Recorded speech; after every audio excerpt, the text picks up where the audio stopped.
Zinegin Festivalaren 12. edizioa urriaren 19-tik 22 iraganen da Azparnen. Euskara Hutseko Festivalean maila handiko eskaintza aurten ere, tartean Josu Martinezek zuzendutako bi film, Malagoko Zine Festivalean filma hoberenaren saria irabazi zuen 20.000 erle espezie eta arrakasta handia izan duen Irati filma ere lehen aldiz ikusgai izango da Ipar Euskal Herrian. Arratsaldeon ikusentzuleok eta Azparnetik Beskoitzera ere jo behar dugu. Bertako herriko etxeak Seaskari ikastola berria eraikitzeko baimena aukatu bai dio. Seaskatik diote, hau euskararen eta ikastolen aurkako eraso bat dela eta egoera konpontzen ez bada protestara joko dutela. Hau guztia eta askoz gehiago datozen minutetan hemen iparraldearen orenean.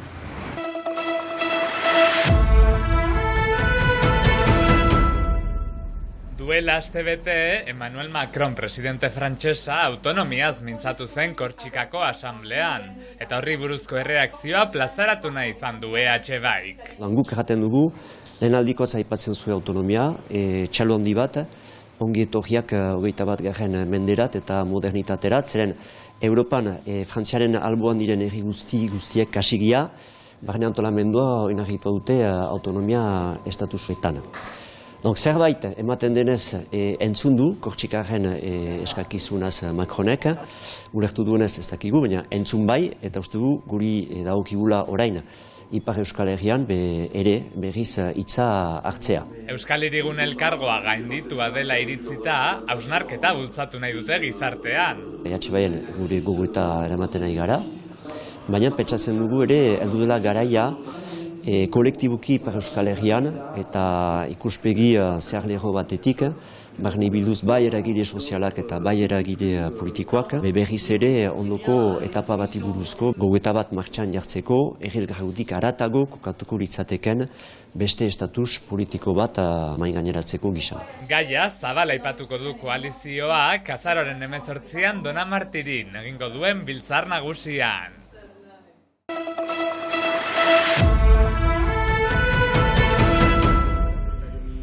Lab sindikatuak eta Xutik Gazte antolakundeak gazte langile ongida plazaratu dute, gazteak lan mundura iristen direnean izan ditzaketen zalantza nagusiak argitu eta bizi duten prekarietateari aurre egiten laguntzeko.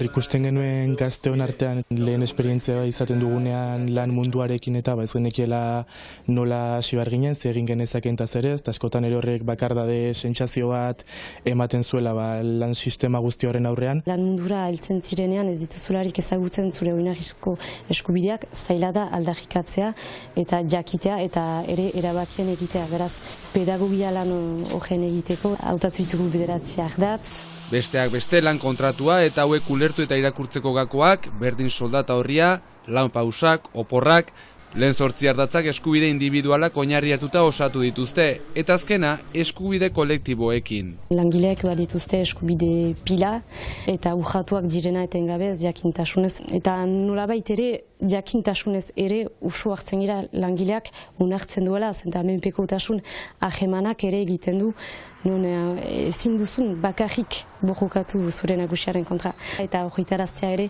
eskubide kolektiboak direla, zinez eskubide garrantzitsuak edo garrantzitsuenak dira. Liburuzkan QR kode bidez interneten informazio gehiago eskuratzeko aukera ere badago. Eta informazio segurua. Informazioa sekatzen duzularik interneten, badat denetarik eta zer sinets, zaila da ere. Gida fisikoa gazteak ibiltzen diren hainbat gune eta elkartetan banatuko da, eta numerikoan Laben webgunean ere eskuragarri egongo da.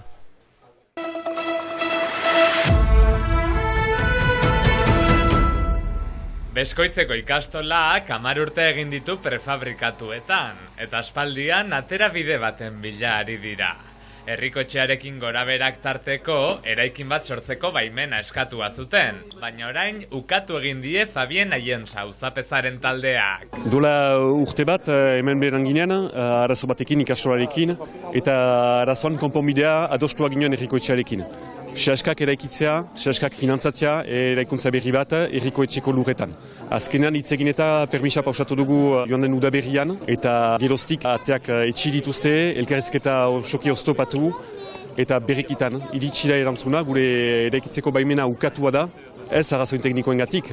Arrazoi nagusia da ez dugula herrikotxearen baimena permisa baten pausatzeko terreno hortan. Hor arazo potolo bat badugu. Badira arazo teknikoak, konpontzen alitugunak, baina behar dugu erantzun politiko bat orai, herrikotxeak bai ala ez, onartuko duen permisa baimen bat pausal ezagun terreno hortan, eta eraiki dezagun konponbide bat atxemateko Beskoizeko ikastolaren dako. Gurasoek eskatzen dute aurrek egoera duin batean ikastea, eta ez dute egoera sobera ulertzen. Harremana bakarrik nahi dugu eta azalpenak ukaiteko bakarrik erraiten dute bai puxe bedela eta ez ezkoa emaiten dute permisari. Hori guretzat ez da ulergarria. Nahi dugu justuki jakin, herrikoetxeak zer pentsatzen duen gure ikastolaz, ikastoletaz, euskaraz, zeren eta hori da gaur. Ez dakigu zendako noano pres diren joaitia, nahi dugu jakin beti gure badugun, hemen herrian, Beskoitzen, jakinez euskarak biztan dena eskolegian baduela bere lekia eta ikastolak ere. Beraz guk nahi dugu jakin zer nahi duten egin gure ikastolarekin gaur. Eta edozen gizaz guk gure ikastola inen dugu ahal ditugun gauza guziak atxikitzeko hemen gure lujaldean. Baimenaren ukatzea euskararen eta ikastolen kontrako eraso onartezintzat hartu dute eta epe laburrean elkarrizketa eskatzen dute. Hor eman digu epe bat. 15 egun gurekin biltzeko eta konponbide bat atxemateko. 15 egun barne ez banima dute zordurik onartzen ere ez baute gurekin hitzegita onartzen 15 egunez, mobilizazio fase bat eta pasako gira. Mobilizazioa ez Beskoitzen soilik, baizik eta Seask elkarte osoarena izango litzatekeela ohartarazi dute.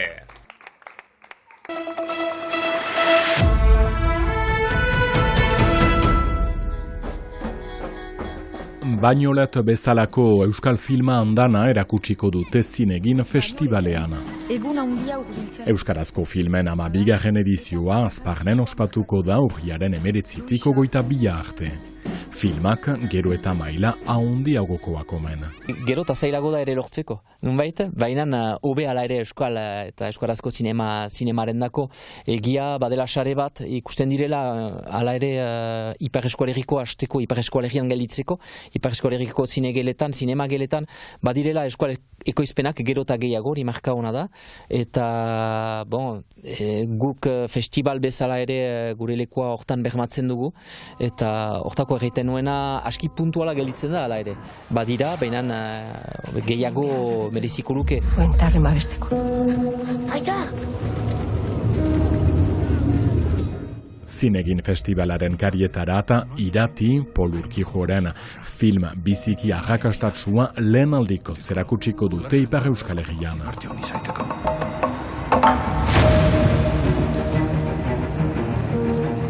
Aurtengo Zineginek erakusten du beti goi mailako eskaintza bat egiten dela euskaraz, importanta zauku, zenta oaxak heldu baitira, festival hori untsa liteike, pixka bat ere elebidunagoa izan dadin eta guk ez, guk nahi dugu euskaraz eskaini zinemaldia, 4 egun galdeiten ditugu urtean, eta erdaldunek edo bestek kasik 360 egun dituzte. Urriaren 22an, arratsaldean 2 emanaldi eta sartzean aintzin salmenta pentsatua da urten. Animade bat dira animaziozko film laburren segida bat eta gero Irati. Bez bientzat aintzin salmenta bat izanen da, hartu beharko da txartela biendako. Ez da kario, 6 euro da bientzat, bien artean izanen da manera ere jateko, ez memento gozoa pasatzeko Azparnen. Bai, zergatik simpliki logistikoki, Azparneko zinemak 108 leku ditu, eta gomitak kenduta, diru laguntzaileak kenduta, 80 bat emanen ditugu aintzin salmentan, nahiago ginoen zurtasunez, aserrea pizten aldu, runetik gitia eta kanpoan gelditzia, eta gertatu da, janik Zineginen, mehor aurre ikusten zen, behar bada, ikusiz obren ondotik ere murriztu dela kopurua, lehen aldiz emaiten dugu hori plantan. Arazoa da, ze deliberatu behar da. Zinegin festivala, filmak euskaraz Azparnen urriaren 19tik 22 arte, horien artean Josu Martinezen Bilan, Jon Mirande idazleari buruzkoa, eta Bizkar Soro, Baigorri aldean 200 bat lagunekin filmatua, euskararen kontrako jazarpena molde aski gordinean horretarazteko. Ze geldituko den, itxasu...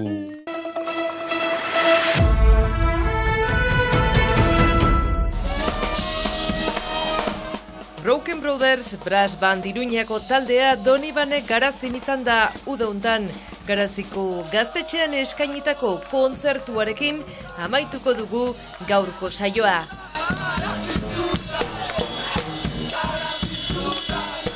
Giro paregabea Baxe Nafarroako hiriburuko bestetan, ibilbide luzeko talde nafarraren musika zalaituta, ikus entzuleok.